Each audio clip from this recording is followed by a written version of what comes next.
พี่น้องช่วงนี้พ่อจ๋านกพงศกรพี่น้องเรากำลังเฮ็ดหนังเฮ็ดซีรีส์พ่อจ๋าเดอะซีรีส์ตอนหนึ่งตอนสองตอนสามโอ้ยบ่เห็นฮอดตอนเจ็ดแล้วติเราลงในเพจนกพงศกรคนไปเบิ่งหลายยอดล้านแตกดังโป๊ะต้องหลายคลิปนี้พี่น้อง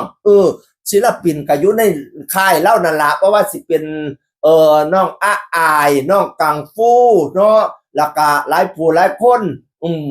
อันเมทับดอกเหมยกับมารวมเป็นบางตอนเด็พี่น้องศิลปินในทีมงานของอลังการโซ่ในทีมงานของอันหมอลำเสียงมีหกละแตกอะญะนี่แต่ผู้อันมีเอฟซีหลายๆเนาะประเด็นแสดงไปคนกับเขามาเบิ่งกันแตกโคบพองสังแต่หนังเพิ่นดังแน่ซีรีส์เพิ่นดังแน่พันนี้คนไปรูดเอาคลิปเพิ่นไปตัดเอาคลิปเพิ่นไปลงช่องเจ้าของอันนี้ก็เป็นตาสร้า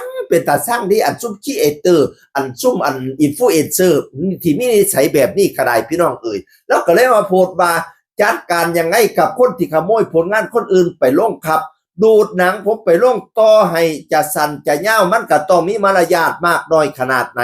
ขนาดตัวนักแสดงเองบางคนเขายังบ่ทำเลยอย่าเห็นแก่ใดจนลืมความถูกต้องนะครับเห็นแบบนี้ผมเบิดกำลังใจไปดูดเอาคลิปเล่าสิสั่นก็ดีสิย่าวก็ดีมันต้องมีมารยาทในการเฮ็ดพี่น้องเอ่ย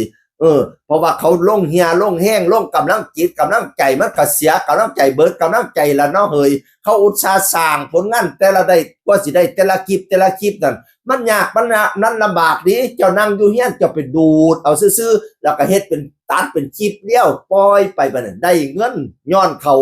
ภูมิใจหลายเนาะซุมครีเอเตอร์ซุมอินฟลูเอนเซอร์ที่มีนิสัยแบบนี้พี่น้องเอ้ยหลายคนก็ให้กำลังใจพี่น้องฟ้องมันเลยจัดมันเลยนั่นแหละอย่าให้เราศูนย์พี่น้องเอ๋ยเพราะว่าช่วงนี้เดอะซีรีส์พ่อจ๋านี่มาแรงสุดๆเลยพี่น้องเอ๋ยจากผู้ติดตามเท่าไหร่ว่าปัจจุบันนี่700,000แล้วผู้ติดตามนกพงศกรนะพี่น้องเอ๋ยจังน้อยก็ฮอดล้านเท่านั้นตัวแล้วก็มาโพสต์ว่าจังซี่ล่ะพ่อจ๋าแม่จ๋าลูกนอนให้ดีใจยุยดยุเบิดมือ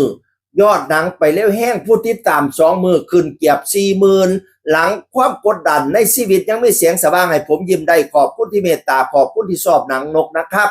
ยิ่งคนดูเยอะแค่ไหนยิ่งถ้าไม่คนรู้จักอีหลาได้นักแสดงในวงผมเพิ่มมากขึ้น